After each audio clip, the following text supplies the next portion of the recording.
compare ಮಾಡಿದ್ರೆ comparison means other activities. So when you do some Surya Namaskara, 12 Surya Namaskara, whenever you get up early in the morning, it is equivalent to half an hour walking. ಎದ್ದು ನೀವು 12 ಸೂರ್ಯ ನಮಸ್ಕಾರಗಳನ್ನು ಪ್ರತಿನಿತ್ಯ ಮಾಡಿದ್ರೆ ಅರ್ಧ ಗಂಟೆ ನಿಮಗೆ walk ಮಾಡಿದಷ್ಟು ಬೆನಿಫಿಟ್ ಆಗುತ್ತೆ.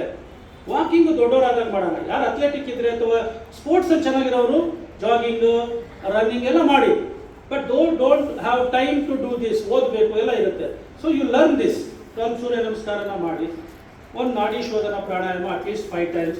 ಸೊ ಬ್ರೀತಿಂಗ್ ಎಕ್ಸರ್ಸೈಸ್ ಹೇಳಿದ್ರಲ್ಲ ಇದನ್ನ. Sit quietly for few minutes. ಎದ್ದ ತಕ್ಷಣ ಹಾಸಿಗೆ ಮೇಲೆ just you close the eyes and watch your breathing for 5 minutes. Increase this up to 10 minutes, 15 minutes. You see your changes in the mind and the body. Automatically you will change. Just watching the breathing for 5 minutes early in the morning. Edda takshana ಏನು ಮಾಡಬಾರ್ದು. Just before going to washroom, just ಕೂತ್ಕೊಳ್ಳಿ. So observe your breathing. So how change, what are the changes you can feel, you can change, you can observe after that. ಹೀಗೆ increase ಮಾಡ್ತಾ ಹೋದ್ರೆ your capacity will increase. When the capacity of prana increases you will get more strength in the mind and the body. ನಿಮಗೆ automatic ಆಗಿ increase ಆಗ್ತಾ ಬರುತ್ತೆ. And before going to bed you sit 5 minutes. 5 ನಿಮಿಷ ನೀವು ಮಲಗೋ ಮುಂಚೆ ಕೂತ್ಕೊಳ್ಳಿ. ವಾಟ್ ಎವರ್ ಯು ಡಿಡ್, ಸ್ವಾಧ್ಯಾಯ.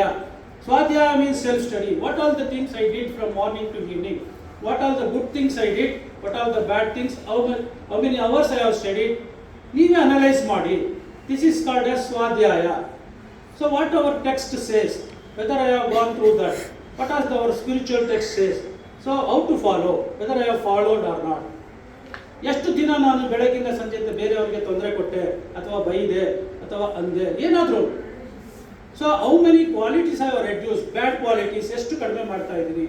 Like wise you can improve the qualities, divine qualities. This is bhakti yoga. ಇದನ್ನು ನಾವು ಅಡಾಪ್ಟ್ ಮಾಡ್ಕೊಳ್ತಾ ಬರಬೇಕು. Then we purify ourselves. One girl ಹೇಳಿದ್ರಲ್ಲ ಏನಂತ, purification of body and the prana and the mind. So how to purify ourselves? By adopting divine qualities. This is what called as meditation, dhyana. Dhyana means nothing but going away from the world and sitting somewhere on the rock and do meditation. ಇಲ್ಲೇನೆ meditation ಅಂತಕ್ಕಂಥದ್ದು ಮಾಡೋ ಒಂದು ಸೌಭಾಗ್ಯ ನಮಗೆಲ್ಲ ಸಿಕ್ಕಿದೆ. ಇದನ್ನ ಮಾಡಿದ್ರೆ ನಿಮ್ಮ ಜೀವನದ ಗುರಿ ನಿಜವಾಗ್ಲೂ ತಲುಪಬಹುದು.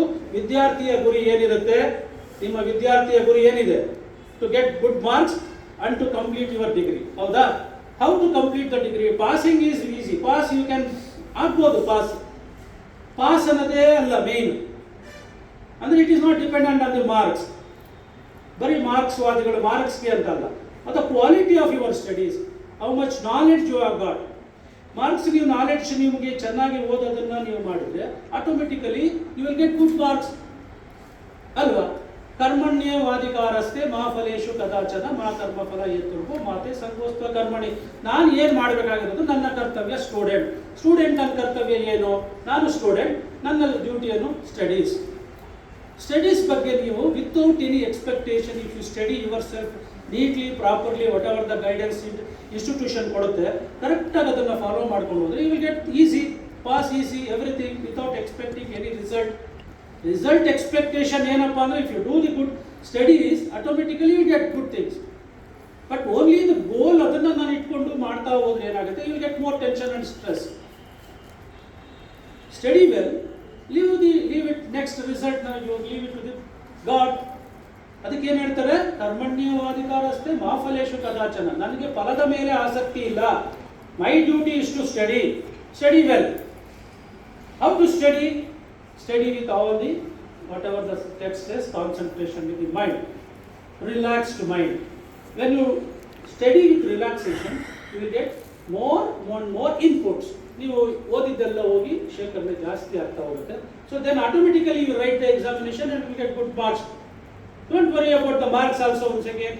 So ನಿಮ್ಮ quality of life increase ಆಗ್ತಾ ಹೋದ್ರೆ, so what I said, automatically you will get good result.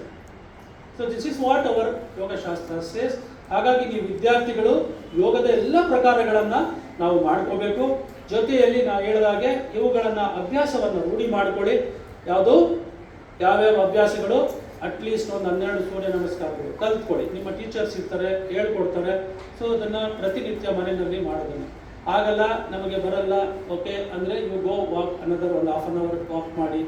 So ನಿಮ್ಮ ಹೆಲ್ತ್ ಚೆನ್ನಾಗಿರುತ್ತೆ. ಹೆಲ್ತ್ ಈಸ್ ವೆಲ್ತ್ ಅಂತಕ್ಕಂಥದ್ದು. ಇವತ್ತು ಇಡೀ ವಿಶ್ವವೇ ಯಾಕೆ ಭಾರತವನ್ನು ಒಪ್ಕೊಂಡಿದೆ, ಇದು ಯೋಗ ಗಿವ್ಸ್ ಎವ್ರಿಥಿಂಗ್ ಅಂತ. There are lot of misconception about yoga. Yoga ಅಂದ್ರೆ ಸುಮಾರು ತಪ್ಪು ಕಲ್ಪನೆ ಇದೆ. ಯೋಗ ಅಂದ್ರೆ ಏನು? It is an exercise. No, it is a holistic discipline. Yoga ಅಂತಕ್ಕಂಥದ್ದು religion. No, it is not a religion, it is a lifestyle. Yoga ಅಂತಕ್ಕಂಥದ್ದು you need time. No, it does not require any time. Wherever you are there you can do. Yoga requires a mat and a place and a time. No, ಎಲ್ಲಿ software ಯಾವುದೇ ನೀವು engineer ಆಗಿದೆ ಕೆಲಸ ಇರಲಿ ಕೂತ್ಕೊಂಡು ಹೇಳಿದ್ನಲ್ಲ. So when you sit comfortably, that itself yoga. When you observe the prana, that becomes pranayama. When you concentrate your mind on the breathing or any object, it becomes meditation. It's a very simple. Yoga is a very simple subject. Now we have made it, it has become very simple. In ಮೊದಲೆಲ್ಲ ಏನಪ್ಪ ಅಂದ್ರೆ peoples are use to get less diseases. ಅವಾಗೆಲ್ಲ ಹಿಂದಿನ ಕಾಲದಲ್ಲಿ ಏನು ಅಂತ ಕಾಯಿಲೆಗಳು ಬರ್ತಾ ಇರಲಿಲ್ಲ. ನಾವು ಇಟ್ ಹ್ಯಾಸ್ ಬಿಕಮ್ ಏನಂದ್ರೆ ಎಲ್ಲರಲ್ಲೂ ಕಾಯಿಲೆಗಳು ಜಾಸ್ತಿ ಇರೋದ್ರಿಂದ, so it has taken as A therapy. But yoga not only gives health, at the same time it creates awareness of yourself, who are you. ನಾವು ಪ್ರಾಕ್ಟೀಸ್ ಅಂತಂದ್ರೆ ಸಾಧನೆಯನ್ನು ಮಾಡ್ತಾ ಹೋದ್ರೆ, so we know ourselves.